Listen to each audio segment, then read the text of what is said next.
sound of my footsteps echoed through the empty streets as I walked home from the late shift at the diner. The air was crisp, the kind of chill that nipped at your skin, but I found comfort in the solitude of the night. My shift had been long and tiring, filled with grumpy customers and endless coffee refills. As I approached my apartment complex, the flickering streetlight cast elongated shadows, making the world feel both familiar and alien. The old building loomed ahead, its worn bricks and creaky stairs a constant reminder of my budget constraints. I reached for my keys, feeling their weight in my pocket, and pushed open the heavy door. The familiar musty smell of the hallway enveloped me, a mix of old wood and dust that was strangely comforting. After climbing the rickety stairs, I reached my floor and walked down the narrow corridor to my apartment.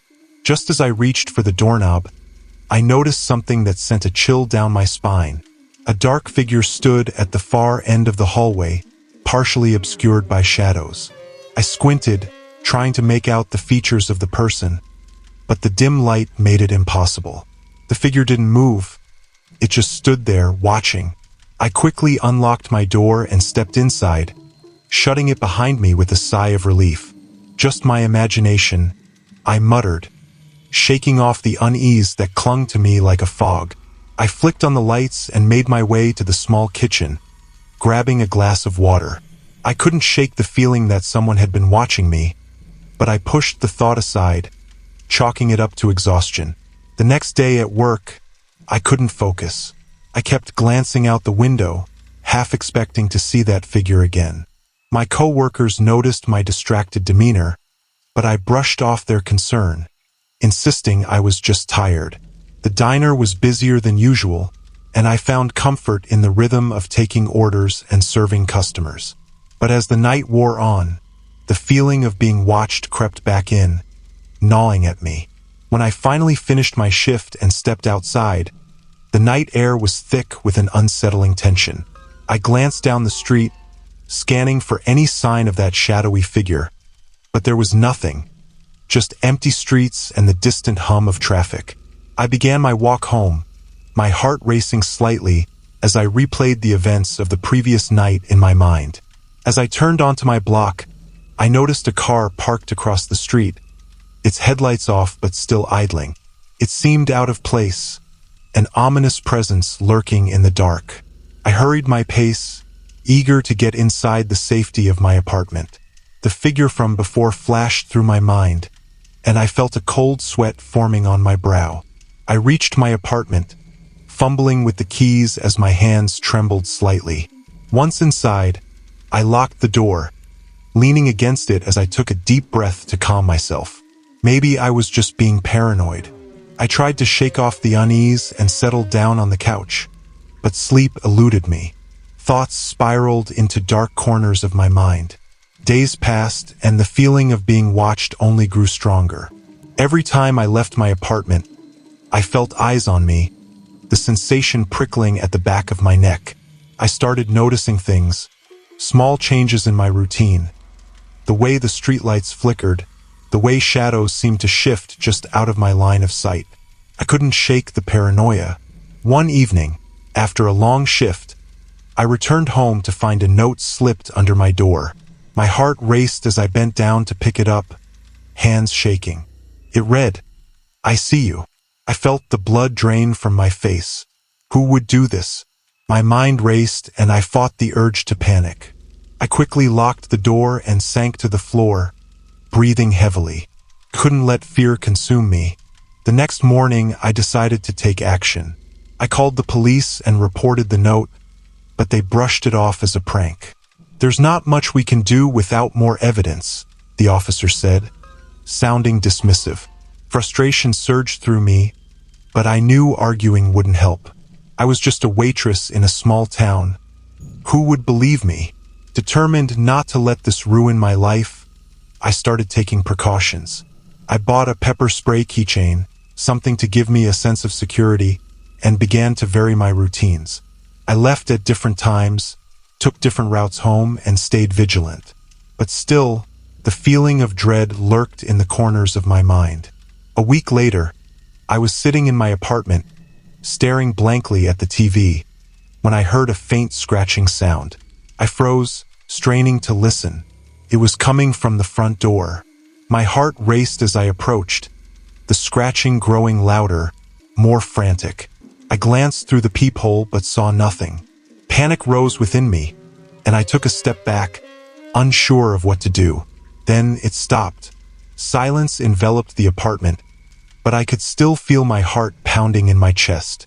I waited for what felt like hours, the air thick with tension. Finally, I summoned the courage to open the door but found nothing out of the ordinary. The hallway was empty, eerily quiet. As I closed the door, I glanced down the hall, my gut churning with unease. Suddenly, a figure appeared at the end of the corridor, the same shadowy figure I had seen before. This time I could make out more details. It was a man, tall and lean, his face obscured by the dim light. He stood there, unmoving, watching. My instincts screamed at me to run, but I stood frozen, fear anchoring me in place. The figure slowly raised a hand, pointing directly at me. A chill shot down my spine, and I slammed the door shut, locking it with shaking hands. I backed away, my mind racing. Was he the one who had been watching me? The one who left the note? I could hear my heart thundering in my ears as I scrambled for my phone. I dialed 911, my fingers trembling as I recited my address. "There's someone stalking me," I cried, panic spilling over. "Please hurry." The operator assured me that help was on the way, but I knew it could take time. I glanced at the clock, feeling like every second stretched into an eternity. Peering through the peephole again, my heart raced as I scanned the hallway. The figure was still there, lurking in the shadows, waiting. Minutes felt like hours, but finally, I heard footsteps in the hallway. Relief washed over me as I opened the door to find 2 police officers standing there. I quickly explained the situation, my voice trembling as I recounted the notes and the figure in the hallway. They listened, taking notes, but their expressions were neutral, almost dismissive. "Can you describe the person?" one officer asked, glancing down the hallway. "Is he still there?" I shook my head, tears welling up. He was right there. He was watching me. The officers exchanged glances and began to search the building, leaving me alone in the doorway. I could feel the fear coiling in my stomach as I waited, scanning the hallway for any sign of him. What if he came back? What if he knew I had called the police? After a few minutes, the officers returned, shaking their heads. "We didn't find anyone matching your description," one said, "but we'll keep a patrol car in the area for the next few nights. Just try to stay vigilant and report anything unusual." I nodded, feeling a mix of gratitude and frustration. "Thank you," I managed, but the word felt hollow. They left, and I closed the door, locking it tightly behind me. The next few days passed in a blur. I couldn't shake the feeling of dread that hung over me like a dark cloud. I hardly slept, the fear of the unknown gnawing at my sanity. I kept the lights on, the curtains drawn, and avoided the windows, terrified that he might be lurking outside. One night, as I lay in bed, I heard a loud bang from the living room. I shot up, adrenaline surging through my veins. My heart raced as I grabbed the pepper spray, creeping toward the noise. I held my breath, peeking around the corner. The living room was in disarray. My coffee table had been knocked over, and my front door stood slightly ajar. My mind raced with possibilities. Had he gotten in? Panic surged, but I forced myself to think clearly. I stepped cautiously into the living room, scanning for any signs of an intruder. The stillness was deafening, and I strained to listen for any sound, but there was nothing, just the haunting silence of the night. Taking a deep breath, I stepped closer to the door, glancing outside. The hallway was empty, the flickering lights casting eerie shadows. I quickly closed the door and locked it, my heart pounding. Then, out of the corner of my eye, I saw something move in the shadows. My breath caught in my throat, and I turned to see the figure again, standing just outside my window, staring in. This time, I could see his face. A cruel smirk twisted on his lips, his eyes glinting with something dark and malicious. My heart raced as I stumbled backward, terror flooding my senses. I raised the pepper spray, aiming it at the window. "Get away from me!" I screamed, my voice echoing in the night. The figure only laughed, a low, mocking sound that sent chills down my spine. He stepped back into the shadows, disappearing from view, but I knew he was still there, watching, waiting. I called 911 again, my voice trembling as I explained the situation. "He's outside my window. Please hurry." The operator assured me that help was on the way, but the minutes dragged like hours. I paced my apartment, glancing out the window every few seconds, the anxiety clawing at my insides. Finally, sirens blared outside, and I felt a rush of relief. I rushed to the door, flinging it open to find the police officers waiting there. I quickly led them to the window, my heart pounding in my chest. "He was just here. He was watching me," I exclaimed, pointing outside. The officers moved quickly, scanning the area. But when they stepped outside, he was gone. The street was empty, the shadows concealing any trace of his presence. "I'm sorry," one officer said, looking at me with concern. "We didn't see anyone. Are you sure you saw someone?" Frustration washed over me. "Yes, I swear he was right there. We'll keep a patrol car in the area, but you need to stay vigilant," the officer said gently. "If he shows up again, call us immediately." I nodded, the weight of their words pressing down on me. As they left, I closed the door, locking it tightly behind me. Leaning against it, I felt the tears spill down my cheeks. I was terrified, and I had no idea how to escape this nightmare. Days turned into weeks, and the cycle of fear continued.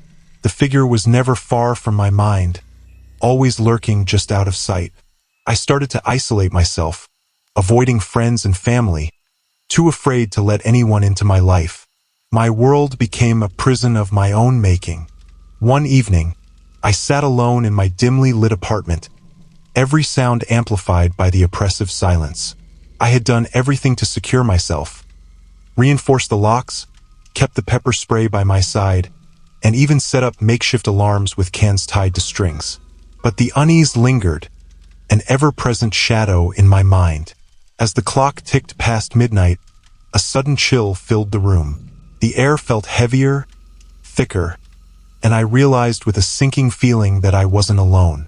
The faint sound of footsteps echoed from the hallway outside. My heart pounded in my chest as I reached for my phone, my trembling hands fumbling to dial 911. Before I could press the call button, the footsteps stopped, right outside my door. Then came the tapping. Soft at first, almost playful, it sent a shiver down my spine. I froze, my breath caught in my throat. The tapping grew louder, more insistent, until it turned into a pounding that rattled the doorframe. "Who's there?" I shouted, my voice cracking. The pounding stopped abruptly, replaced by silence so profound it roared in my ears. I crept toward the peephole, every step feeling like an eternity. Pressing my eye to the tiny glass, I saw nothing but darkness, until, suddenly, an eye stared back at me. Bloodshot and wild, it sent me stumbling backward with a scream. The door burst open with a force that splintered the frame, and there he stood, the man from my nightmares. His smirk was gone, replaced by a cold, lifeless expression. He stepped inside, his presence suffocating, and I backed away until my spine hit the wall. "You thought you could hide," he said, his voice a low, menacing growl. "I told you, I see you." Panic surged through me as I scrambled for anything to defend myself. My hand found the pepper spray, and I aimed it shakily at him, spraying wildly. He stumbled back, clawing at his face, but instead of fleeing, he laughed. A guttural, chilling sound that made my blood run cold. I bolted for the kitchen, grabbing the largest knife I could find. My heart raced as I turned to face him, but he was gone. The apartment was silent again, eerily so. My grip tightened on the knife as I scanned the shadows, every nerve in my body screaming for escape. Suddenly, his voice came from behind me, a whisper that felt like ice against my skin. "You'll never be safe." I spun around, knife raised, but there was no one there, just the oppressive darkness and the weight of my own fear. The laughter echoed again, this time from everywhere and nowhere all at once.